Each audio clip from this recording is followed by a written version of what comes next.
नमस्कार दोस्तों, आपका स्वागत है आपके अपने YouTube channel GK by Sandeep Khalsa sir पे। दोस्तों, एक और बेहतरीन क्लास लेके मैं आपके सामने हूँ और जो सीरीज़ हमने स्टार्ट कर रखी है उसी सीरीज़ के अकॉर्डिंग, और उम्मीद भी करता हूँ भी सब पढ़ रहे हैं और घर पे सभी स्वस्थ होंगे, सभी अपने मम्मी पापा का ख्याल भी रख रहे होंगे। तो लगातार कंटिन्यू पढ़ते रहिए, यही उम्मीद करूँगा, और स्वस्थ रहिए और कोरोना से तो बिल्कुल ही बच के रहिए। ठीक है, तो आज जो सीरीज स्टार्ट कर रखी है उसी में नेक्स्ट लेक्चर। अच्छी लगे तो क्लास लाइक करना, शेयर करना और कमेंट करके ज़रूर बताना। और जो पिछली क्लास में मैंने क्वेश्चन पूछे थे उन पर डिस्कस करेंगे और बताएंगे भी सही जो आंसर है वो किसने दिया था। ठीक है, पहला क्वेश्चन कौन सा रहेगा? भगत व संगीत सूरदास किसके समकालीन थे? यानी सूरदास किसके समकालीन थे, ये क्वेश्चन पूछा गया है। सूरदास किसके समकालीन थे? ऑप्शन देखो इसमें क्या क्या रहेंगे। ठीक है, अकबर, बाबर, हुमायूं और औरंगजेब। ठीक है, तो जो सूरदास थे वो किसके समकालीन थे? तो ये अकबर के समकालीन थे। बहुत बार क्वेश्चन पूछा गया ये अकबर के समकालीन थे। पिछली क्लास में मैंने बताया था अकबर किसके पुत्र थे? हुमायूं के पुत्र थे। और अकबर ने पानीपत का दूसरा युद्ध भी लड़ा था। ठीक है, दास प्रथा का अंत किसने किया था? अकबर ने किया था। जजिया कर किसने खत्म किया था? अकबर ने किया था। ठीक है, तीर्थ कर किसने खत्म किया था? वो भी अकबर ने किया था। ठीक है, पानीपत का जो दूसरा युद्ध वो अकबर ने लड़ा था। और अकबर के ही दरबार में कितने रत्न थे? 9 रत्न थे। ठीक है, तो अकबर के समकालीन कौन थे? तो सूरदास थे। सूरदास का अगर जिक्र करें ना तो सूरदास का जन्म हुआ था सिही गांव फरीदाबाद में। कहाँ हुआ था? सिही गांव फरीदाबाद में। इनके गुरु का नाम आज क्या था? बल्लवाचार्य। बल्लवाचार्य। ठीक है, इनके गुरु कौन थे? बल्लवाचार्य थे। अगर इनके जो सम्मान के लिए जो पुरस्कार दिया जाता है वो साहित्य के अंदर कौन सा है? तो वो सूर सम्मान रहेगा। साहित्य के अंदर सूर सम्मान पुरस्कार कहाँ पे दिया जाता है? हरियाणा के अंदर साहित्य के क्षेत्र में दिया जाता है। ये क्वेश्चन भी पूछा गया था साहित्य के क्षेत्र में। पीजीआई रोहतक का जब एग्जाम हुआ था उसमें पूछा गया था कि सूर सम्मान किस क्षेत्र में दिया जाता है? तो साहित्य के क्षेत्र में दिया जाता है। इनकी अगर रियासती आ जाए इस सम्मान की तो कितनी रहेगी? 1.5 लाख रहेगी। अगर इनकी रचना आ जाए, रचना कौन कौन सी थी? तो सूर सागर,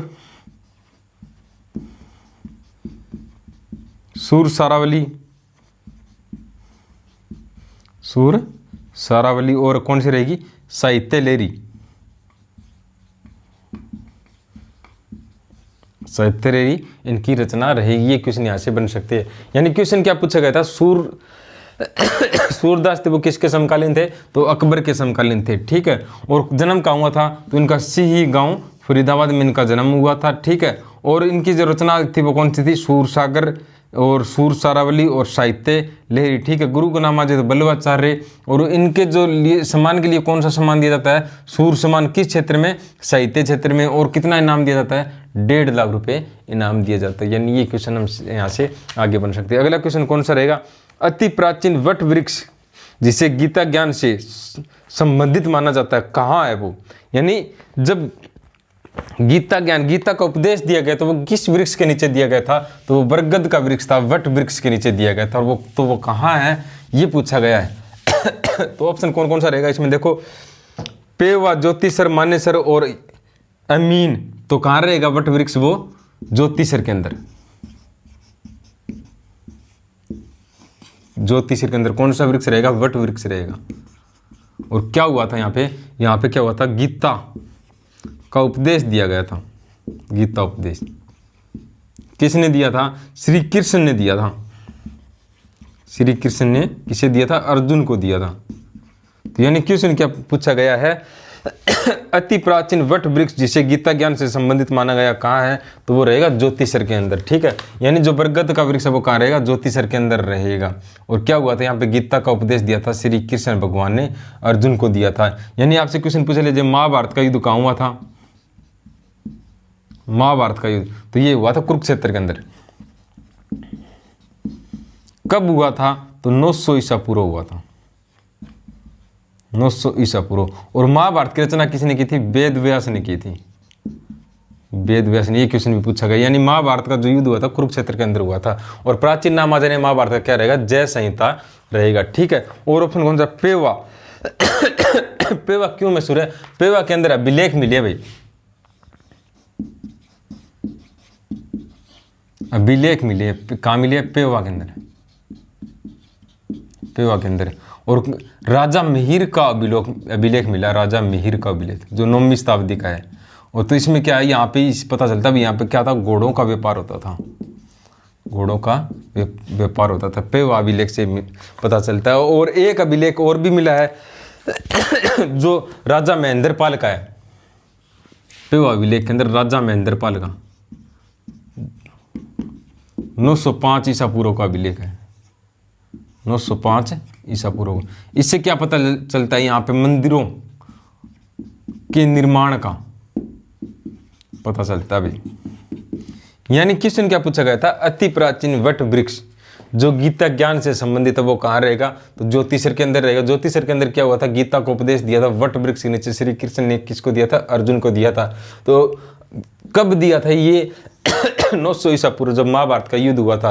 और महाभारत की रचना किसने की थी? वेद व्यास ने की थी। और महाभारत का युद्ध कब हुआ था? 900 ईसा पूर्व हुआ था। और ऑप्शन में क्या है? पेवा। पेवा में अभिलेख मिले राजा मिहिर के, ठीक है। जैसे घोड़ों का व्यापार का पता चलता है, यहाँ पे घोड़ों का व्यापार होता था। और राजा महेंद्रपाल का जो अभिलेख मिला है ना 905 ईसा पूर्व का, इससे पता चलता है यहाँ पे मंदिरों के निर्माण का जो पता चलता है वो किस अभिलेख से पता चलता है? पेवा अभिलेख से पता चलता है, ठीक है।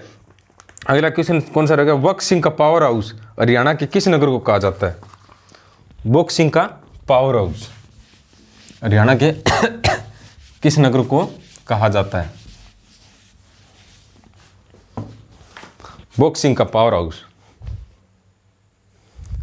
तो बॉक्सिंग का पावर हाउस किसे कहा जाता है?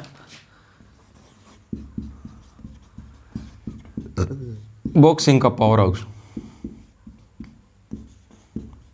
किस शहर को कहा जाता है? तो बॉक्सिंग का पावर हाउस किसे कहा जाता है? जिसे मिनी क्यूबा भी कहते हैं, मिनी क्यूबा।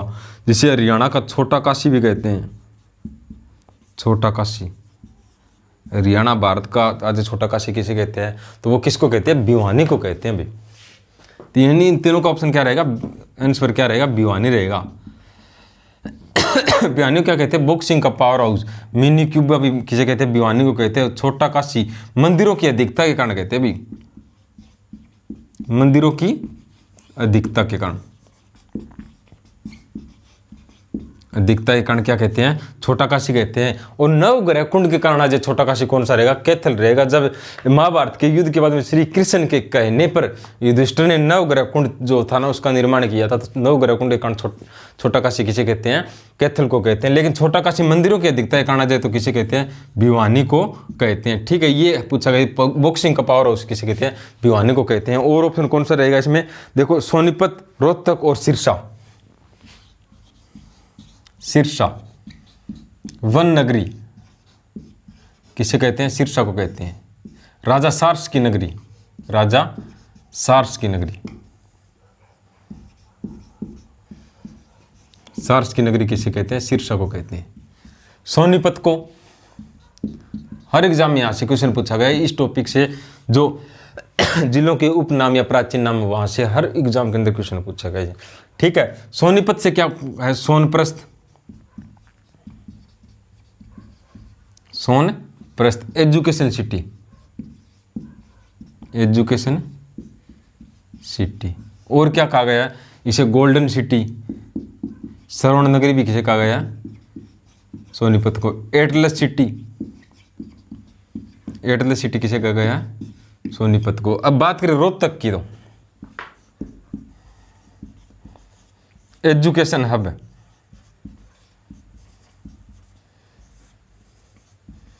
एजुकेशन हब किसे कहते हैं? रोहतक को कहते हैं, ठीक है। यानी ये क्वेश्चन बन सकते हैं आने वाले एग्जाम के अंदर। अगला क्वेश्चन कौन सा रहेगा?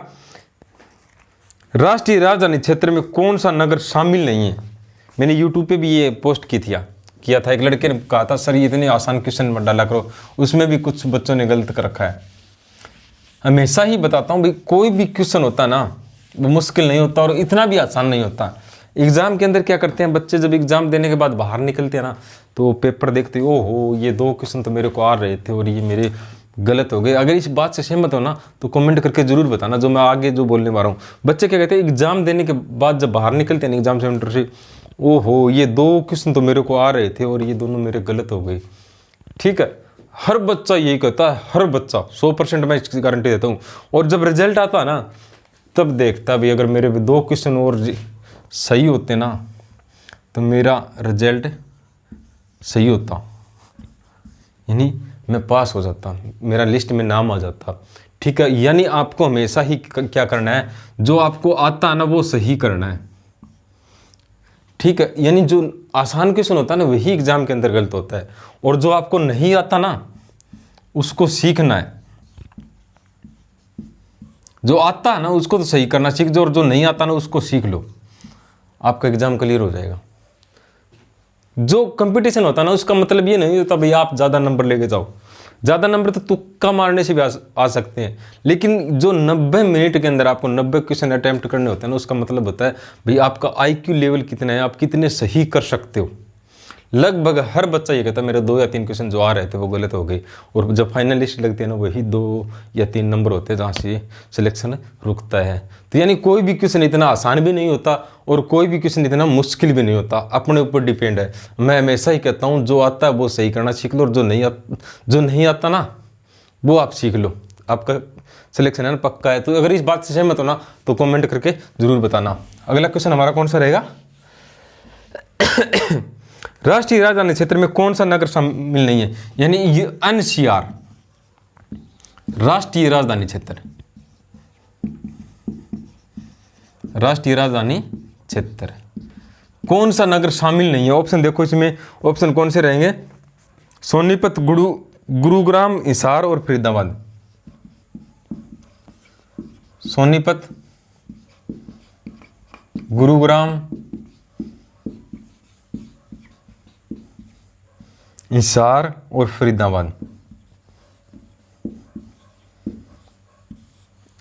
इनमें से कौन सा नगर NCR में शामिल नहीं है? अब देखो आपको NCR के बारे में बताता हूँ, अगले 2 या 3 मिनट के अंदर आपके NCR सारा याद हो जाएगा। बस आपका माइंड है ना, वो जो मैं बात कर रहा हूँ ना, अगला जो नेक्स्ट बात कर रहा हूँ उसको सुनने के लिए आपका माइंड प्रेजेंट होना चाहिए। ये ना हो आप वीडियो चला के यहाँ पे बैठे हो और आपका माइंड कहीं हॉस्पिटल में अंदर हो कोरोना हो गया ये हो गया। आपका माइंड एकदम स्ट्रेस होना चाहिए, एकदम बिल्कुल फ्रेश होना चाहिए भाई मैं आप क्लास देख रहा हूँ। देखो NCR के अंदर, NCR का गठन हुआ था 1985 के अंदर।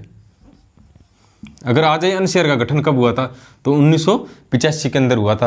और टोटल NCR में आ जाए ना कितने जिले आते हैं, तो टोटल NCR में आते हैं 24 जिले, यानी 24 जिले आते हैं NCR के अंदर। जो राष्ट्रीय राजधानी क्षेत्र यानी दिल्ली के आसपास का जो क्षेत्र है ना उसे NCR कहते हैं। और NCR में कितने जिले आते हैं? 24 जिले आते हैं। अगर बात करें हरियाणा की तो हरियाणा के 14 जिले आते हैं। अगर बात करें राजस्थान की, राजस्थान के आते हैं 2 जिले।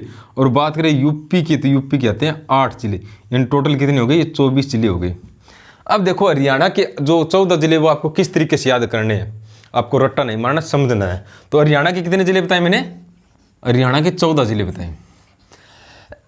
14 जिले कौन से होते हैं? आपको मंडल याद होंगे। हरियाणा में कितने मंडल है? 6 मंडल है। आपको मंडल याद है तो NCR याद हो जाएगा। आपको अगर मंडल याद है ना तो सभी लगभग जिले आपके आसानी से याद हो जाएंगे। ठीक है, तो यानी कितने जिले आते हैं हरियाणा के NCR में? 24 जिले आते हैं सर जी। पहले मैं राजस्थान के बता दूं। राजस्थान के 2 जिले आते हैं, अलवर और भरतपुर। अलवर और भरतपुर। ठीक है, और हरियाणा के कितने आते हैं? 14 जिले आते हैं। हरियाणा के 14 जिले कौन से आते हैं? एक बार याद करो, रोहतक मंडल।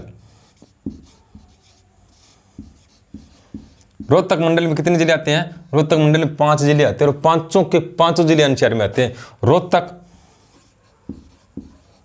झज्जर, भिवानी, चरखी दादरी और सोनीपत। यानी ये जिले है ना 500 NCR में आते हैं। कितने हो गए? 5 हो गए। ठीक है, यानी 5 जिले ये हो गए। फिर बात करूं फरीदाबाद मंडल की। फरीदाबाद मंडल में कितने जिले आते हैं? 3 आते हैं सर जी। 3 कौन कौन से? फरीदाबाद, पलवल और मेवात। ठीक है, कितने हो गए? 5 और 3 8। फिर बात करूं मैं अगर गुरुग्राम मंडल की। गुरुग्राम मंडल में कितने जिले आते हैं? 3 आते हैं सर जी। गुरुग्राम, महेंद्रगढ़ और रेवाड़ी। एक बार देख लेता हूँ जो लिख रहा हूँ वो वीडियो के अंदर आ रहा है या नहीं आ रहा। ठीक है, वो सही आ रहा है। ठीक है, यानी गुरुग्राम मंडल के ना ये कितने जिले आते हैं? 3 जिले आते हैं।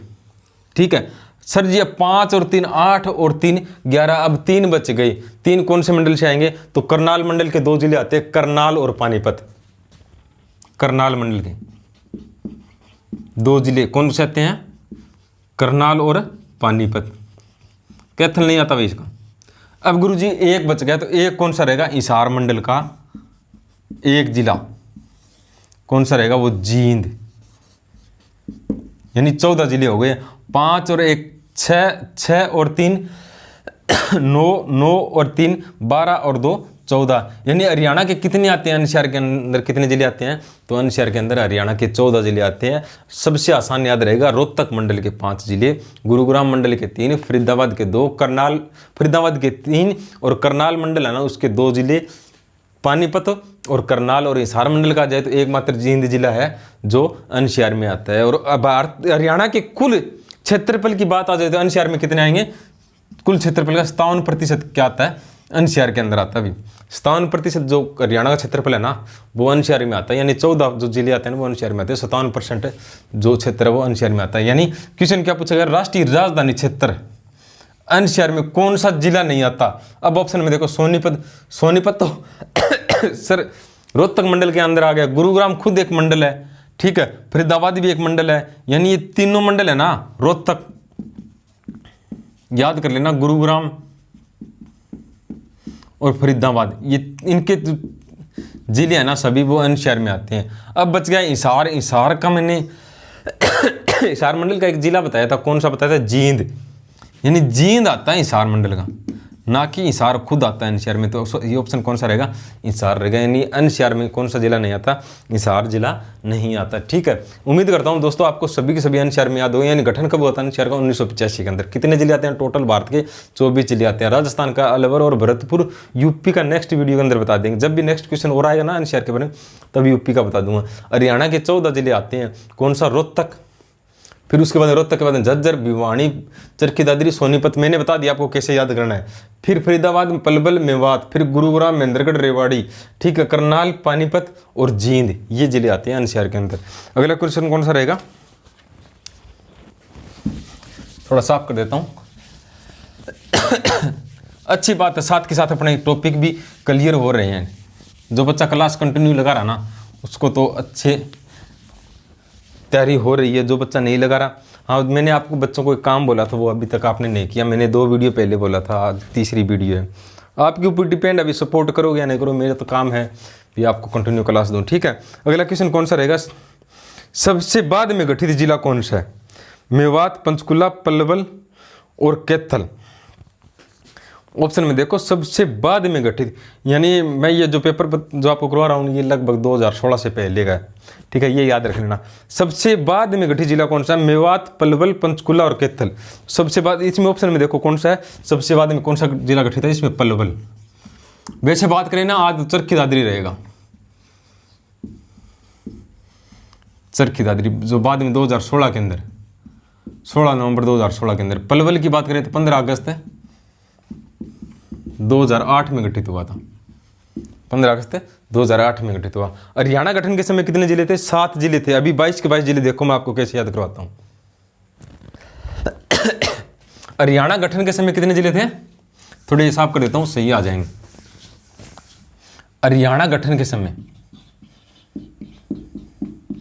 यानी क्वेश्चन आ जाए 1 नवंबर 1966 को, 1 नवंबर 1966 को कितने जिले बने थे? 7 बने थे सर जी। 1 नवंबर 1966 को 7। हमारी ट्रिक क्या रहेगी? घर जेके में, घर जेके में। ठीक है, जी से गुरुग्राम, एच से हिसार, ए से अंबाला, आर से रोहतक। ठीक है, जे से जींद जो हरियाणा गठन के समय सबसे छोटा जिला था और हरियाणा गठन के समय सबसे बड़ा जिला कौन सा था? हिसार था। के से करनाल, ठीक है, और अम से महेंद्रगढ़। ये जिले कब बने थे? 1 नवंबर 1966 के। उसके बाद में जिक्र करूं मैं 22 दिसंबर 1972 को। 22 दिसंबर 1972 को कौन सा जिला बना था? तो इसमें बने थे भिवानी और सोनीपत। याद करवाऊंगा आपको, एक बार लिख देता हूं, भिवानी और सोनीपत। उसके बाद में 1 महीने के बाद में जिक्र करना 23 जनवरी 1973 को कौन सा जिला बना था? कुरुक्षेत्र। कुरुक्षेत्र। उसके बाद में जिक्र करूं मैं तो 28 अगस्त 1975 को कौन सा बना था? सिरसा। कितने हो गए हमारी? 7, 8, 9, 10, 11, अभी 11 बच गए, ठीक है। उसके बाद में देखो 2 अगस्त, अब यहां पे आपको 15 अगस्त भी मिल सकता है। 2 अगस्त 1979 को कौन सा बना था? फरीदाबाद। फरीदाबाद शहर बाबा फरीद ने बसाया था 1607 के अंदर। किसी ने बसाया था? बाबा फरीद ने बसाया था, ठीक है। उसके बाद में कौन सा रहेगा? 2 अगस्त के बाद में, इसके 10 साल बाद में 1 नवंबर 1989 को 4 जिले बने थे। कितने? 4। यानी हरियाणा के ऊपर ट्रिक क्या रहेगी? कृपा हुई थी। कृपा हुई थी। के से कैथल, पी से पानीपत, आर से रेवाड़ी और वाई से यमुनानगर। यमुनानगर। कितने हो गए? 7 और 4 11, 12, 13, 14, 15 और 16। अब कितने बच गए हमारे? 6 जिले बच गए। तो उसके बाद में कौन सा बना था? 15 अगस्त 1995 को। 15 अगस्त 1995 को कौन सा? पंचकुला। फिर 15 जुलाई 1997 को झज्जर और फतेहाबाद। फतेह खां के नाम पे बसाया गया था, ठीक है। उसके बाद में देखो 2005 के अंदर 3 अप्रैल 2005 में कौन सा? मेवात, जिसे सत्यमेवपुरम भी कहते थे, नू भी कहते हैं, ठीक है। यानी मेवात जिला बना था। उसके बाद में देखो कौन सा बना था? 15 अगस्त 2008 को कौन सा? पलवल। कितने हो गए? 5, एक रह गया हमारा। तो 16 नवंबर 2016 को कौन सा बना था? चरखी दादरी। चरखी दादरी बन गया। ये 22 के 22 जिले कब बने थे? देखो एक बार ट्रिक याद कर लेना। इसमें क्वेश्चन क्या पूछा गया था? नवनिर्वाचित जिला कौन सा है? तो यानी क्वेश्चन पूछा गया ना उस टाइम एग्जाम 2016 से पहले का है मेरे पास। तो इससे आप अंदाजा ला सकते हो। चरखी दादरी ऑप्शन में नहीं तो पलवल बना था सबसे लास्ट के अंदर जिला। तो याद करना ट्रिक। देखो हरियाणा गठन के समय मैंने बता दिया घर जेके में तो 7 जिले बने थे हरियाणा गठन के समय, ठीक। आपको आसानी से याद रह जाए, हर बच्चे को याद है घर जेके में। फिर 22 दिसंबर 1972 को कितने जिले बने? 2 भिवानी और सोनीपत। याद नहीं रहा है ना, तो हर बच्चे को अपने डेट ऑफ बर्थ या अपने फ्रेंड की डेट ऑफ बर्थ, गर्लफ्रेंड या चाहे बॉयफ्रेंड हो या अपने भाई की, यानी किसी की विशेष की आपको 1 या 2 डेट ऑफ बर्थ हमेशा याद रहती है, या मैरिज एनिवर्सरी, तो आप हमेशा याद रख सकते हो। वो भिवानी वाली जो सोनिका ना, जो सोनिया लगा सकते हो, सोनिका लगा सकते हो, भिवानी वाली, तो उसका जो डेट ऑफ बर्थ है वो क्या? 22 दिसंबर 1972 को। यानी 22 दिसंबर 1972 को भिवानी वाली सोनिका का बर्थडे, ठीक है, याद कर सकते हो। फिर 23 जनवरी यानी इसके 1 महीने के बाद में 1973 के अंदर कुरुक्षेत्र जिला बना था। फिर 28 अगस्त 1975 को सिरसा, यानी 15 अगस्त 1947 को क्या हुआ था? देश आजाद हुआ था। 15 अगस्त को देश आजाद हुआ था। उसके 23 दिन के बाद में कौन सा जिला बना था? सिरसा जिला बना था। 2 अगस्त 1979, यहाँ 15 अगस्त भी मिल सकता भी। अगस्त के महीने में क्या हुआ था? भारत फ्री हुआ था, तो 2 अगस्त 1979 को क्या बन गया? फरीदाबाद। 1 नवंबर 1989 तो 4 जिले बने थे। हरियाणा के ऊपर क्या हुई थी? कृपा हुई थी। तो कृपा से हम कह सकते हैं कैथल, पानीपत, रेवाड़ी और यमुनानगर, ये 4 जिले बने थे। और 1989 के अंदर क्या हुआ था? 61वां संविधान संशोधन, जिसमें क्या हुआ था? जो मतदान की आयु ना वो 21 वर्ष से घटा के क्या कर दी गई थी? 18 वर्ष कर दी गई थी। 21 वर्ष से घटा के 18 वर्ष कर दी गई थी। उसके बाद 15 अगस्त 1995 को पानीपत एकमात्र ऐसा जिला है जिसका गठन 2 बार हुआ था, ठीक है। 15 अगस्त 1995 को क्या हुआ, पंचकुला। देखो 5 15 अगस्त के अंदर 5, 95 में भी 5 और पंचकुला में भी 5 है, तो इस तरीके से याद कर सकते हैं। 15 जुलाई 1997 को झज्जर और फतेहाबाद।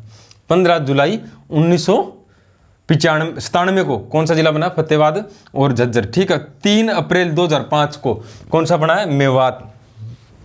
3 अप्रैल 2005 को कौन सा बना, मेवात। फिर 15 अगस्त 2008 को पलवल, फिर उसमें 15 अगस्त में फिर 5 और पैसे पलवल, ठीक है। फिर 16 नवंबर 2016 को कौन सा बना, चरखी दादरी बना है। इस तरीके से याद आप आसानी से कर सकते हो। अगला क्वेश्चन बताता हूँ कौन सा रहेगा आपका, ठीक है। हरियाणा की लोकसभा सीटों की कुल संख्या कितनी है। हरियाणा में लोकसभा की सीटों की कुल संख्या कितनी है। देखो क्वेश्चन मेरी ये 7वीं या 8वीं क्लास है, प्रीवियस ईयर क्वेश्चन की, लगभग क्वेश्चन वही रिपीट हो रहे हैं, थोड़ा सा घुमा फिरा के पूछ रहा है। मैं जो कहता हूँ वो कर लो आप, प्रीवियस ईयर पेपर लगाना स्टार्ट कर दो, उसमें आपका बहुत अच्छा बेस बन जाएगा। और जैसे ही एग्जाम आएगा आपका क्रैक हो जाएगा, और जो हरियाणा पुलिस की वर्दी है वो आपके सीने के ऊपर होगी।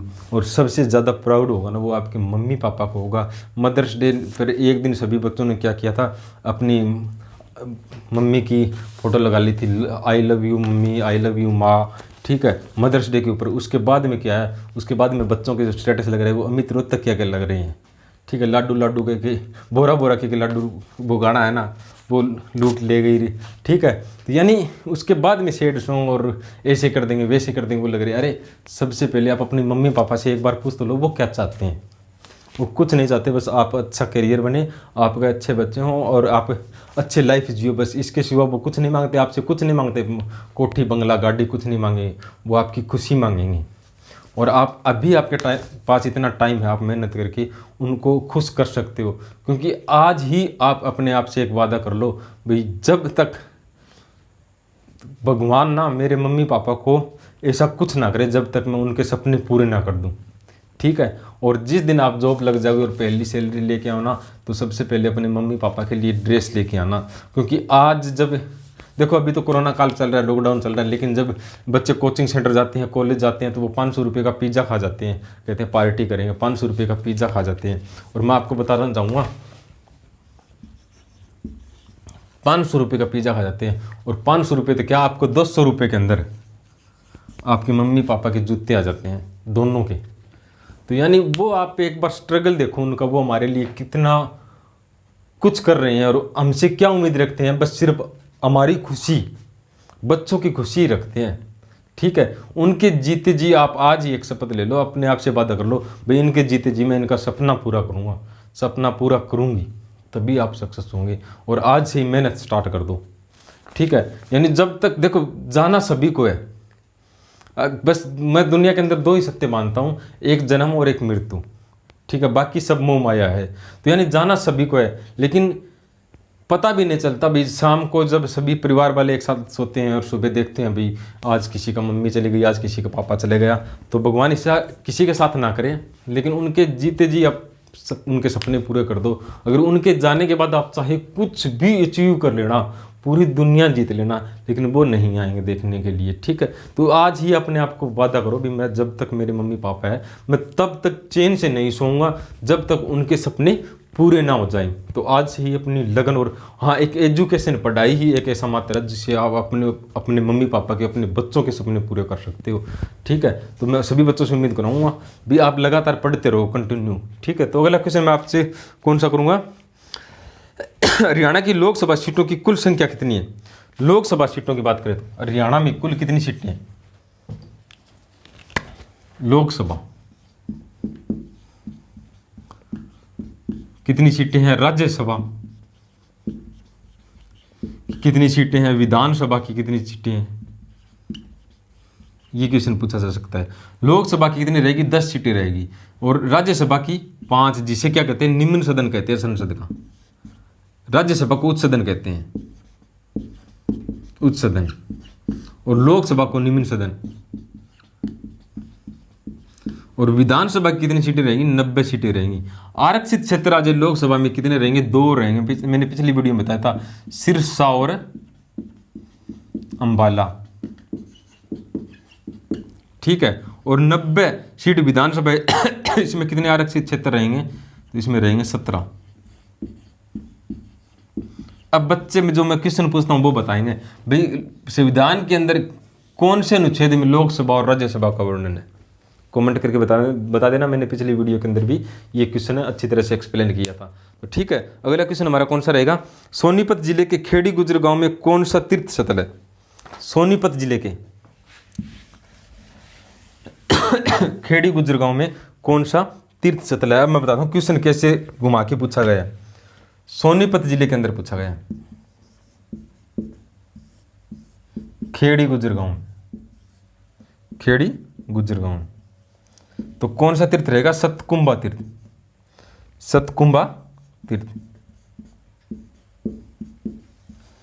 ये रहेगा खेड़ी गुजर सोनीपत के अंदर सतकुंभा तीर्थ। देखो ये 2016 से पहले पेपर, लेकिन अभी 2020 के अंदर पीजीआई रोहतक का एग्जाम हुआ था 22 नवंबर 2020 को, उसमें पूछा गया था भाई सतकुंभा तीर्थ किस जिले में लगता है।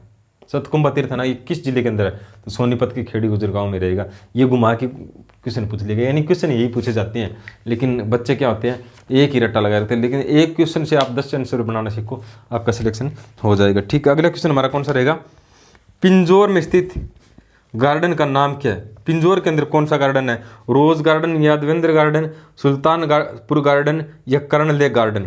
ठीक है, तो जो पिंजौर के अंदर कौन सा गार्डन रहेगा, तो यादवेंद्र गार्डन, जिसे उत्तर भारत का क्या कहते हैं, नंदनवन भी कहते हैं। ठीक है, यादवेंद्र गार्डन ये कहाँ रहेगा, पिंजौर में, जिसे क्या कहते हैं उत्तर भारत का नंदनवन, उत्तर भारत का नंदनवन। मुगल गार्डन भी किसे कहते हैं, इसे ही कहते हैं भाई मुगल गार्डन। किसने बनवाया था, फिदाई का कोका ने, फिदाई खां कोका ने।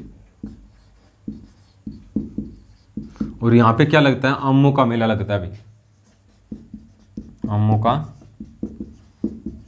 मेला लगता है। यानी क्या पूछा गया है भाई पिंजौर के अंदर कौन सा गार्डन रहेगा, तो यादवेंद्र गार्डन। इसे क्या कहते हैं, उत्तर भारत का नंदनवन भी कहते हैं, मुगल गार्डन भी इसे कहते हैं। ठीक है, किसने बनवाया था, फिदाई खां कोका ने बनवाया था। आमों का मेला भी यहाँ लगते हैं।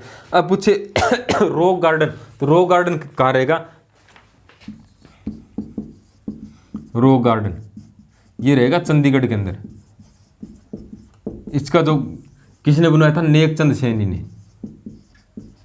नेकचंद सैनी ने। इसे डॉक्टर जाकिर हुसैन गार्डन भी कहते हैं, डॉक्टर जाकिर हुसैन गार्डन किसे कहते हैं, रॉक गार्डन को कहते हैं। कर्ण लेक कहाँ रहेगा, बहुत बार क्वेश्चन रिपीट हो चुका है। कर्ण लेक, कर्ण झील कहाँ रहेगी, तो करनाल के अंदर।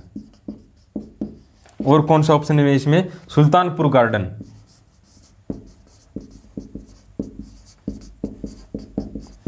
ये कहाँ रहेगा, गुरुग्राम के अंदर, गुरुग्राम के अंदर रहेगा। अब देखो जो अपना पिछला मैंने क्वेश्चन पूछा था, फिर जो वन्य जीव अभयारण्य उनके बारे में पूछा गया था, तो लगभग सभी बच्चों ने आंसर तो दिया है, लेकिन एक बच्चे ने सही दिया है, उसका नाम दिनेश है। ठीक है, बाकी जो बच्चे हैं उन्होंने देखो कोशिश की थी, लेकिन उनका गलत हो गया। तो जो मैंने बताए थे 8 वन्य जीव अभयारण्य बताए थे, तो वो 8 के 8 अभी देखो कौन से, मैं भी बता देता हूं आपको। पंचकुला के अंदर 2 है, लेकिन मैंने एक बताया था। मैंने क्या बताया था, खोल ही रेतान बताया था, खोल ही रेतान। और दूसरा कौन सा, वीरवारा, वीर शिकारगढ़, वीर शिकारगढ़ वन्य जीव अभयारण्य। ठीक है, और मैंने क्या बताया, झज्जर के अंदर 2 बताए थे, खप्परवास और भिंडावास। रेवाड़ी के अंदर नार वन्य जीव अभयारण्य। कुरुक्षेत्र के अंदर छिलचिला, छिलचिला वन्य जीव अभयारण्य। कितने हो गए, 2 2 4 और 2 6। फिर सिरसा के अंदर, अबूब शहर, अबूब शहर वन्य जीव अभयारण्य। फिर रहेगा अपना यमुनानगर के अंदर कलेसर वन्य जीव अभयारण्य। कलेसर वन्य जीव अभयारण्य कितने हो गए? टोटल 8 हो गए। अब देखो बच्चों ने क्या किया, सुल्तानपुर बताया, वो राष्ट्रीय उद्यान है,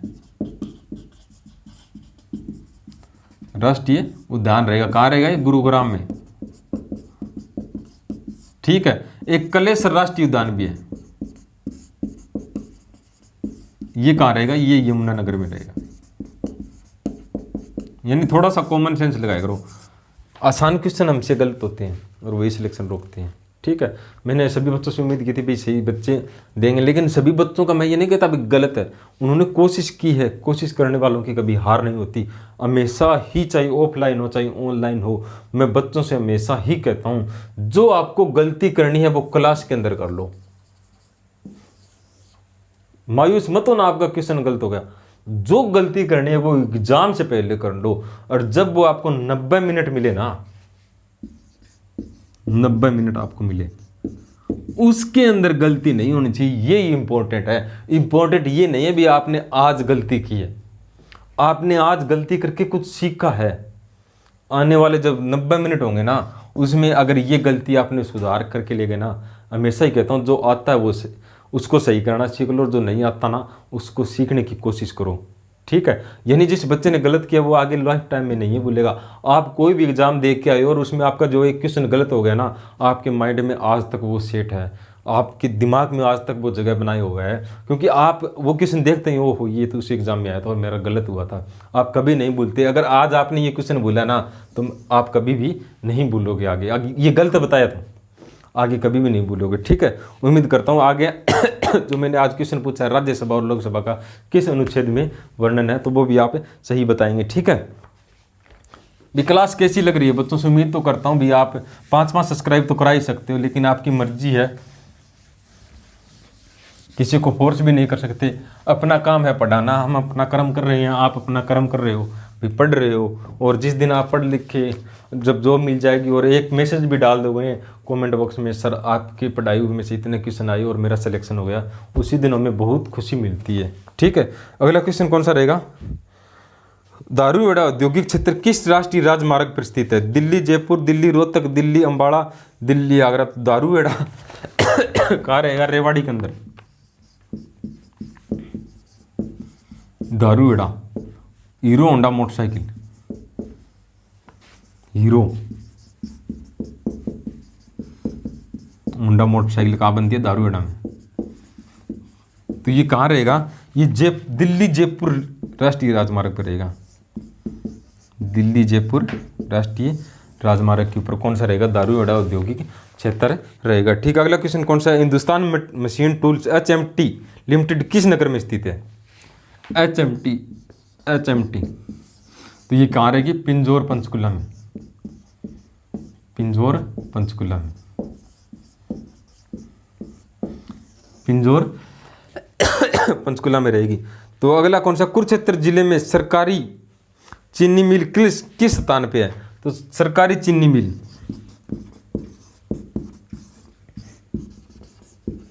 कहाँ रहेगी? शाहबाद में रहेगी। शाहबाद को क्या कहते हैं? ओक्की का गढ़ भी किसे कहते हैं? शाहबाद को कहते हैं, ठीक है। और सहकारी चीनी मिल आ जाए तो वो कहाँ रहेगी? सहकारी चीनी मिल सरकारी है, सहकारी चीनी मिल रोहतक के अंदर भी है, मैम में भी है, यमुनानगर के अंदर भी है। यमुनानगर के अंदर कौन सा? सरस्वती शुगर मिल है भाई, सरस्वती शुगर मिल। कब बनी थी? 1933 के अंदर बनी थी गुरुजी, ठीक है, याद रखना। एक बार मैं देख लेता हूँ, वीडियो भी चेक कर लेता हूँ, बार बार चेक करनी पड़ती है, अकेला वीडियो बनाता हूँ। आज वीडियो कुछ लंबी चलेगी भाई, ठीक है। तो क्वेश्चन, अगला क्वेश्चन कौन सा रहेगा? कालातीतर पर्यटन स्थल हरियाणा के किस जिले में? कालातीतर पर्यटन स्थल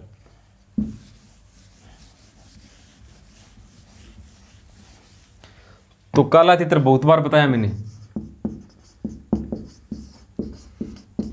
कालातीतर पर्यटन स्थल, कालातीतर की जो जन्म स्थली है वो कौन सा रहेगा? अबूबशहर वन्य जीव अभयारण्य, अबूबशहर वन्य जीव अभयारण्य। तो कालातीतर जो पर्यटन स्थल वो कहाँ रहेगा, सिरसा के अंदर रहेगा भाई, सिरसा के अंदर रहेगा। ठीक है, सबसे बड़ा वन्य जीव उद्यान कौन सा रहेगा, अबूब शेर। सबसे छोटा आ जाए तो वो रहेगा छिलछिला। ठीक है, यानी कालातीतर की जन्म स्थली कहाँ रहेगा, सिरसा के अंदर। और कौन सा ऑप्शन में, हिसार। हिसार में कौन कौन से है, ब्लूबर्ड झील, ब्लूबर्ड झील, ब्लैकबर्ड झील, ये भी कहाँ है, हिसार के अंदर है, आसी में, हिसार में आसी के अंदर रहेगा। उसके बाद में ऑप्शन कौन सा है, करनाल। करनाल के अंदर मैंने आपको बता भी दिया है कौन सा, कर्ण लेक, कर्ण झील करनाल के अंदर। चक्रवर्ती झील आ जाए वो भी करनाल के अंदर भी, चक्रवर्ती झील। ठीक है, फतेहाबाद ऑप्शन में है। फतेहाबाद में क्या रहेगा, पपैया पर्यटन स्थल, पपैया पर्यटन स्थल। ठीक है, ये कहाँ रहेगा, ये भी फतेहाबाद के अंदर रहेगा। ठीक है, अगला क्वेश्चन कौन सा हमारा, भारत के शिल्पी व कलाकार हरियाणा के किस मेले में भाग लेते हैं। भारत की क्या, पूरे विश्व के शिल्पी और कलाकार भी भाग लेते हैं वहाँ पे। तो बल्लभगढ़ का कार्तिक मेला, सूरजकुंड क्राफ्ट मेला, कलेश्वर मेला, कुरुक्षेत्र सूर्य ग्रहण मेला। तो पूरे विश्व के जो शिल्पी और कलाकार है वो किस मेले के अंदर आते हैं, तो वो आते हैं भाई सूरजकुंड का क्राफ्ट मेला, सूरजकुंड का क्राफ्ट मेला। ठीक है,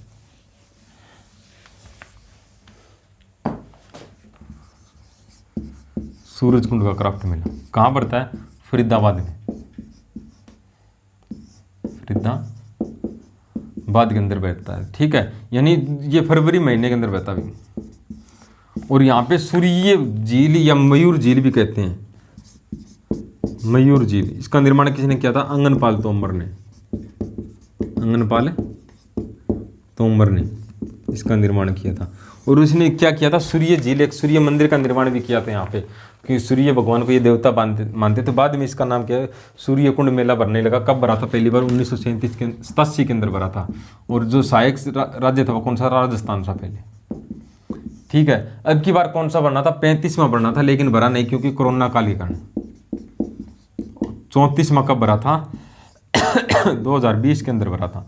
उज्बेकिस्तान उसकी सहायक जो देश बोलते हैं, वो सहायक देश कौन सा था, उज्बेकिस्तान था। कमेंट करके ये भी बताना भाई सहायक राज्य कौन सा था उसमें। ठीक है, और अगला क्वेश्चन कौन सा रहेगा, तीज का त्यौहार किस महीने में आता है। तो तीज का त्यौहार किस महीने में आता है,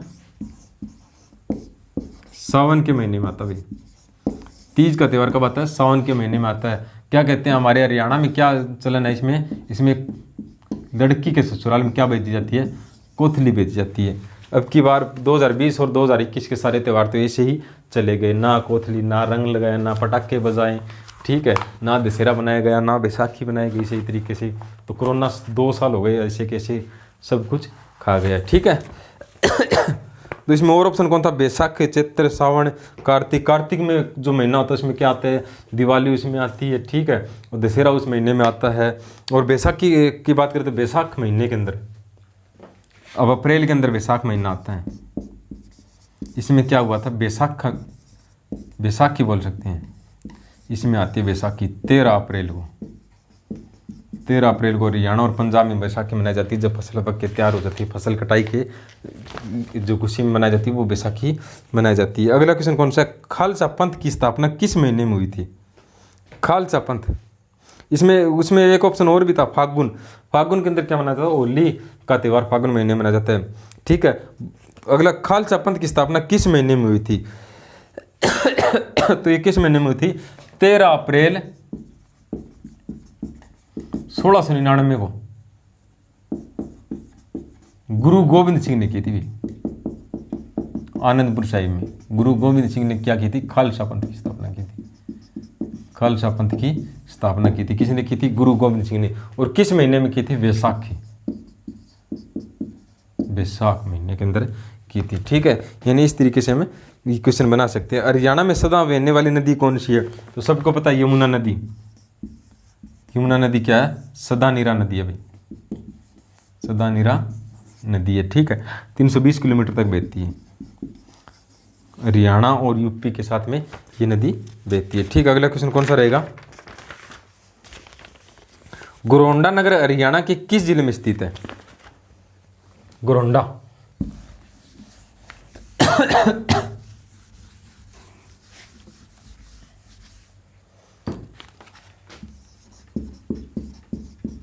गोरोंडा नगर हरियाणा के जिले में स्थित है, तो ये करनाल में रहेगा। ठीक है, पुराना नाम आ जाए तो क्या था इसका? पुराना नाम था मुगल सराय। गोरोंडा का पुराना नाम क्या था? मुगल सराय। मुगल सराय। अगर मामा भांजा मुगल सराय आ जाए ना, मामा भांजा मुगल सराय, तो ये कहाँ रहेंगे? ये रहेंगे गोरोंडा के अंदर मामा भांजा। अगर मामा भांजा की मजार आ जाए वो कहाँ रहेगी? सोनीपत के अंदर रहेगी। ठीक है, अगला क्वेश्चन कौन सा रहेगा? हरियाणा में सांग का प्रारंभ किस कलाकार को माना जाता है? तो हरियाणा में जो सांग का जो प्रारंभ है ना, वो किसने किया था? किशनलाल भट्ट ने। किशनलाल भट्ट ने। इनका संबंध कहाँ से था? उत्तर प्रदेश से, यानी यूपी से इनका संबंध है। अगर इनके सांग आ जाए कौन कौन से रहेंगे? नौटंकी और हीर रांझा। नौटंकी और हीर रांझा।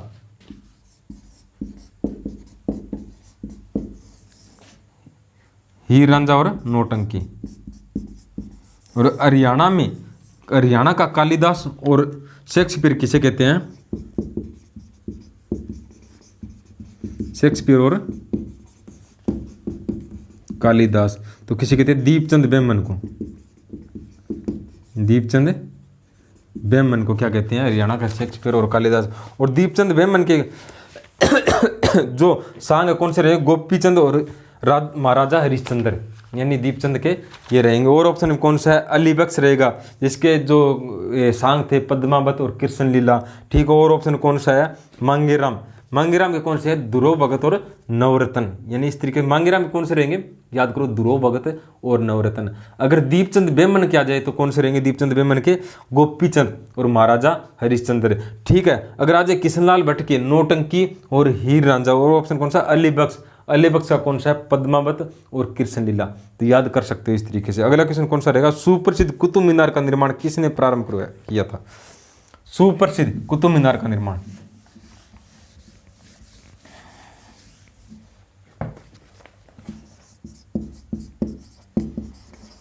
कुतुब मीनार का निर्माण किसने शुरू किया था? तो कुतुब मीनार का निर्माण किया था कुतुबुद्दीन ऐबक ने।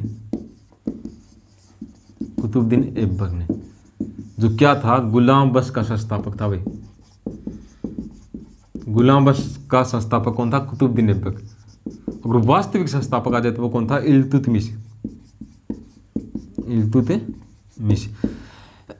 गुलाम बख्श कब से कब रहा था? 1206 से 1290 तक रहा था। और कुतुबुद्दीन ऐबक ने क्या किया था? अजमेर के अंदर 2.5 दिन का झोपड़ा। 2.5 दिन का झोपड़ा। और कुव्वत उल इस्लाम, कुव्वत उल इस्लाम मस्जिद बनवाई थी। कहाँ पे? दिल्ली में। और मृत्यु कब हुई थी? 1210 के अंदर हुई थी इसकी। 1206 में ये जो शासक बनता है, गुलाम बख्श का संस्थापक, दिल्ली का राजा बनता है। लेकिन इसने अपने आप को कभी भी सुल्तान घोषित नहीं किया था, क्योंकि इसने आपको सिपह सलार कार और दास ही माना था। ठीक है, ये एक दास था किसका? मोहम्मद गोरी का। और इसने 1210 में इसमें लाहौर में इसकी मृत्यु हो जाती है। क्या? चौगान खेलते हुए। चौगान खेलते हुए कहाँ पे हो जाती है? लाहौर के अंदर। तो इसका मकबरा कहाँ रहेगा? लाहौर के अंदर रहेगा। ठीक है, इल्तुतमिश इसका क्या था? इल्तुतमिश का उसका दामाद भी था। ठीक है, और इल्तुतमिश ने क्या किया था? कुतुब मीनार का जो निर्माण था ना, वो पूरा किसने किया था? इल्तुतमिश ने ही किया था। और इल्तुतमिश के समय चंगेज खां का, ठीक है, चंगेज खां का मंगोलों का पहला आक्रमण भारत के ऊपर हुआ था 1221 के अंदर। ठीक है, और इल्तुतमिश ने 40 दल का संस्थापक माना जाता है। 40 दल का संस्थापक किसे माना जाता है? इल्तुतमिश को माना जाता है। क्वेश्चन ये पूछा गया था अब ग्राम सचिव के पेपर में, भाई इल्तुतमिश किस वंश से था? तो इल्तुतमिश किस वंश से था? तो गुलाम वंश से था। ठीक है, अगला क्वेश्चन कौन सा रहेगा हमारा? दिल्ली प्रशासन करने वाली प्रथम महिला कौन थी? दिल्ली प्रशासन करने वाली प्रथम महिला कौन थी? तो वो कौन थी? रजिया सुल्तान।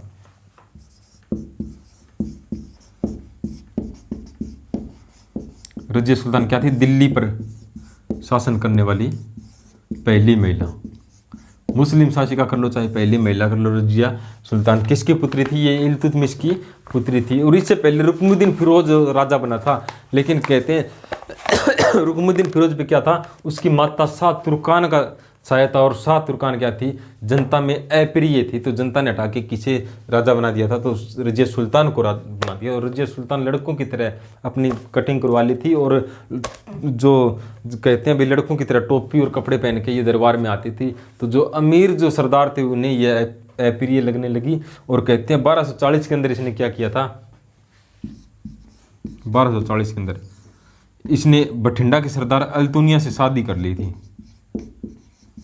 अल्तुनिया से शादी कर ली थी। और 1240 के अंदर इसकी मृत्यु कहाँ करते हैं, ये 1236 से 1240 तक रही थी कैथल में।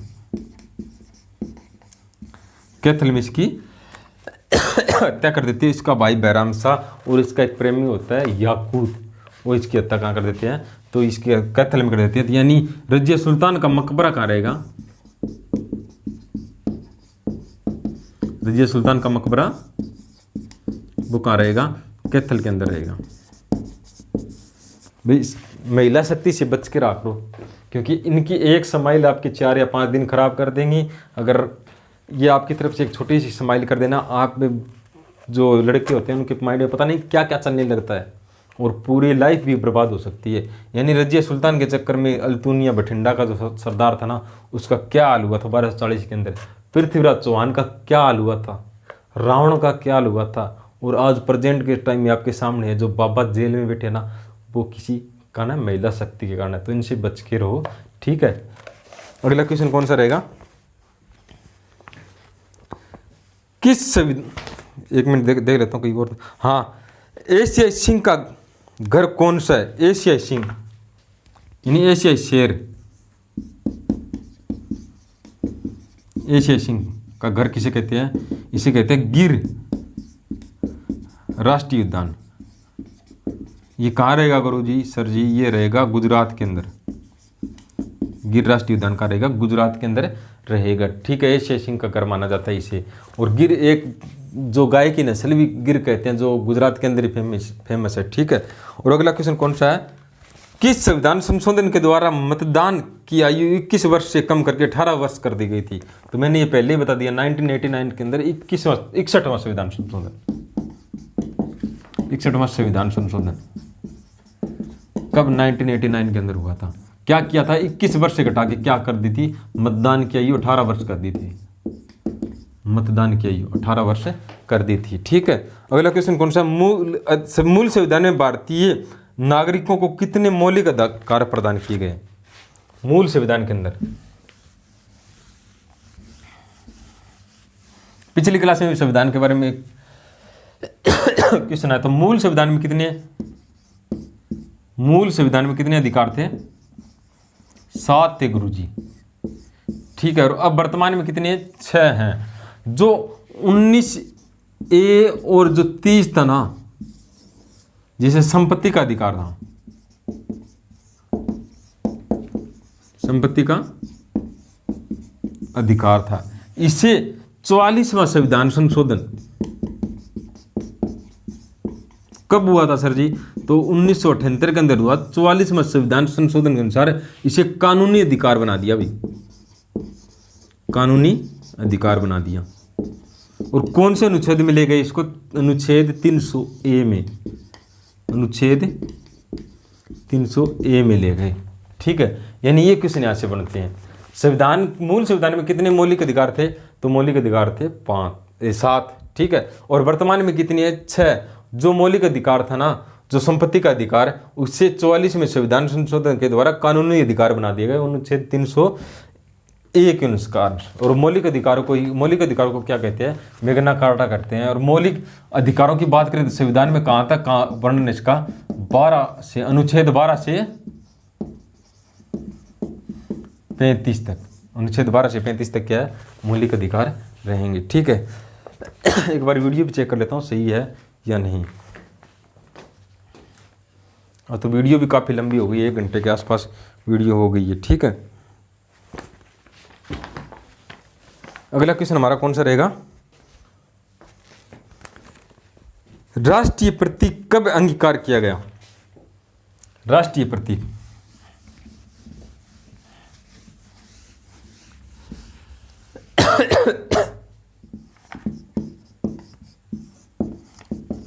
राष्ट्रीय प्रतीक कब अंगीकार किया गया? ऑप्शन देखो इसमें 15 अगस्त 1947 को, 26 जनवरी 1950 को, 26 नवंबर 1946 को, 26 दिसंबर 1949 को। पहले मैं बता दूं राष्ट्रीय प्रतीक होता क्या? सारनाथ स्थित अशोक स्तंभ को क्या कहते हैं? राष्ट्रीय प्रतीक कहते हैं। सारनाथ में अशोक स्तंभ को क्या कहते हैं? राष्ट्रीय प्रतीक कहते हैं। और कब अंगीकार किया गया था? 26, ऑप्शन देखो एक बार,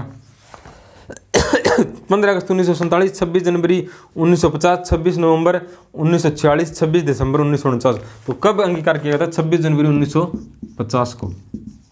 26 जनवरी 1950 को क्या अंगीकृत किया गया था? तो राष्ट्रीय प्रतीक सारनाथ अशोक स्तंभ को। अगर राष्ट्रीय ध्वज आ जाए तो वो कब? राष्ट्रीय ध्वज ये कब अंगीकृत किया गया था? तो राष्ट्रीय ध्वज अंगीकृत किया गया था 22 जुलाई 1947 को। 22 जुलाई 1947 को, 22 जुलाई 1947 को क्या किया था? राष्ट्रीय ध्वज को मान्यता मिली थी। ठीक है, उसके बाद कौन सा क्वेश्चन रहेगा? वह पहला आज खांसी तो कम आई है, मैंने भी नोटिस किया है, लगभग ठीक हो चुके हैं अभी। आपकी दुआ थी, आपका प्यार था। ठीक है, वह पहला भारतीय कौन था जो न्याय के लिए अंतर्राष्ट्रीय न्यायालय का अध्यक्ष हुआ? कौन था? जो chief justice of international court था ना, उसका बना था। तो कब ये बना था? नगेंद्र सिंह। कौन था? Nagendra Singh. Chief justice of international court का नगेंद्र सिंह पहला भारतीय था जो मुख्य न्यायाधीश बना था। ठीक है, वह भारतीय कौन था जो न्याय के अंतर्राष्ट्रीय न्यायालय का अध्यक्ष हुआ है? ठीक है, और उसके बाद में बात करें तो चीफ जस्टिस जो इंटरनेशनल ना अंतर्राष्ट्रीय मुख्य न्यायालय, तो इसका जो मुख्यालय वो कहाँ रहेगा? हेग में। नीदरलैंड या हॉलैंड कह सकते हैं, नीदरलैंड या हॉलैंड की राजधानी कहाँ है? हेग में रहेगा। ठीक है, और कब इसका गठन हुआ था? तो 1945 के अंदर हुआ था भाई। 1945 में इसका गठन हुआ था। ठीक है, अगला क्वेश्चन हमारा कौन सा रहेगा? साहित्य लेरी वाले तो आ गया। ठीक है, और देख लेता हूँ कौन कौन से क्वेश्चन है इसमें। 4 या 5 क्वेश्चन और रहे हैं। ठीक है, भारत में नमक यात्रा, दांडी यात्रा या नमक सत्याग्रह मोहनदास महात्मा गांधी नेतृत्व में किस वर्ष आरंभ हुआ था? तो 1915, 1930, 1919, 1937। तो जो नमक यात्रा थी वो कब शुरू हुई थी? 1930 के अंदर शुरू हुई थी, 12 मार्च 1930 के अंदर। साबरमती आश्रम कहाँ से शुरू हुई थी? गुजरात में। साबरमती आश्रम 12 मार्च 1930 के अंदर क्या शुरू हुई थी? नमक यात्रा कह सकते हैं। नमक यात्रा कहाँ से शुरू हुई थी? तो ये शुरू हुई थी गुरुजी साबरमती आश्रम में। और कब खत्म हुई थी? 6 अप्रैल 1930 के अंदर। 6 अप्रैल 1930 में खत्म हुई थी। और 78 इसके महात्मा गांधी साथ 78 यात्री थे, और जिसमें एक अमेरिकी यात्री था वेव मिलर। ये क्वेश्चन पूछा गया था, 78 यात्रियों में अमेरिकी यात्री का क्या नाम था? तो वेव मिलर था। ठीक है, और 6 अप्रैल को इन्होंने क्या किया था? नमक कानून तोड़ के सविनय अवज्ञा आंदोलन की शुरुआत की थी। आंदोलन की शुरुआत की थी 1930 के अंदर। ठीक है, अगला क्वेश्चन कौन सा रहेगा? सुप्रसिद्ध संस्कृत नाटक अभिज्ञान शकुंतलम किसने लिखा था? अभिज्ञान शकुंतलम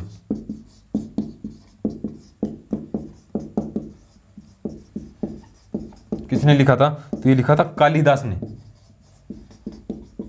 कालिदास ने। आज क्लास भी शायद लगता है बच्चे भी बोर हो जाएंगे, काफ़ी लंबी चल रही है, तो इसलिए जल्दी से 2 या 3 क्वेश्चन, एक ही क्वेश्चन हो रहा है इसमें, एक ही क्वेश्चन हो रहा है। ठीक है, 2011 की जनगणना की रिपोर्ट के अनुसार भारत का सबसे घनी आबादी वाला राज्य कौन सा है? यानी सबसे ज़्यादा जनसंख्या 2011 के अनुसार किसकी थी? किस राज्य की थी? 2011 के अनुसार संख्या की बात करें ना तो उत्तर प्रदेश की सबसे अधिक थी। अगर जनसंख्या घनत्व आ जाए तो वो किसका था, तो वो बिहार का था। ठीक है, बिहार का जनसंख्या घनत्व। और कम किसका था, तो अरुणाचल प्रदेश का, अरुणाचल प्रदेश का। और सबसे कम जनसंख्या किसकी उस समय किसकी थी, सिक्किम की थी भाई,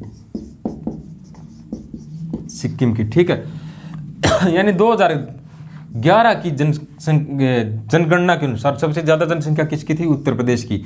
और जनसंख्या घनत्व किसका था उस समय,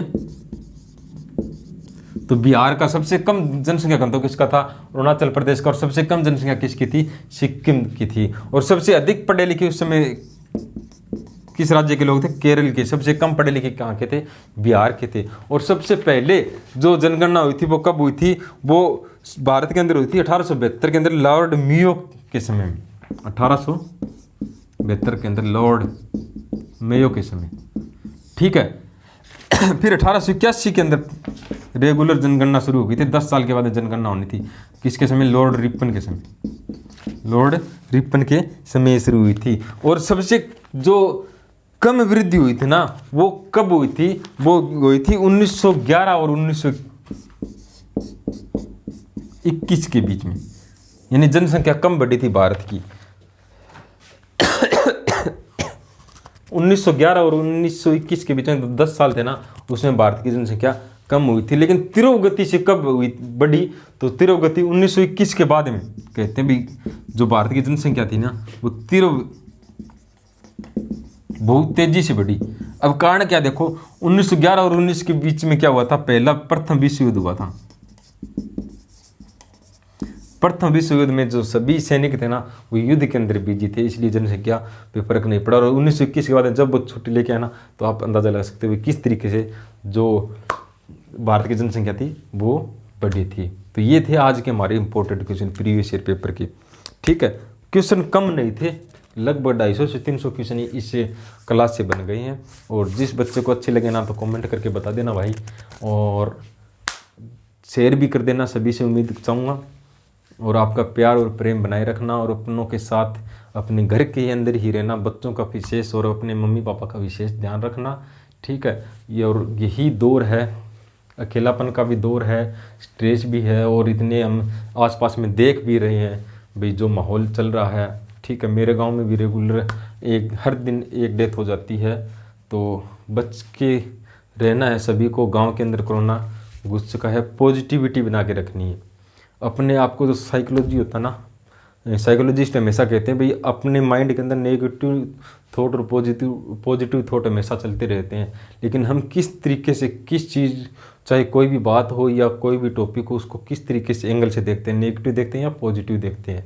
तो अगर हमने पॉजिटिव इसको लिया ना, तो ये बीमारी इतनी बड़ी नहीं है। अगर नेगेटिव एक बार सोच लिया हमें हो गया, तो हम डर से, इंसान होता है ना वो डर से मरता है, ना कि बीमारी से मरता है। और एक डर भी ना एक बीमारी होती है। तो पॉजिटिव लेकर चलो, अपनों का ख्याल रखो। जो मम्मी पापा है, अगर उनको आपको थोड़ा ये खांसी जुकाम दिखे तो उनको हीट भी दो, भाप भी दो, ठीक है, गर्म पानी की और रेगुलर उनको मेडिसिन भी देते रहो और उनकी सेवा करते रहो। ठीक है, सबसे इम्पोर्टेंट जो धन होता है ना हमारे अंदर, कहते हैं हमारे घर के अंदर भगवान मम्मी पापा ही होते हैं। तो उम्मीद करता हूँ इससे भी अपना ख्याल रखेंगे।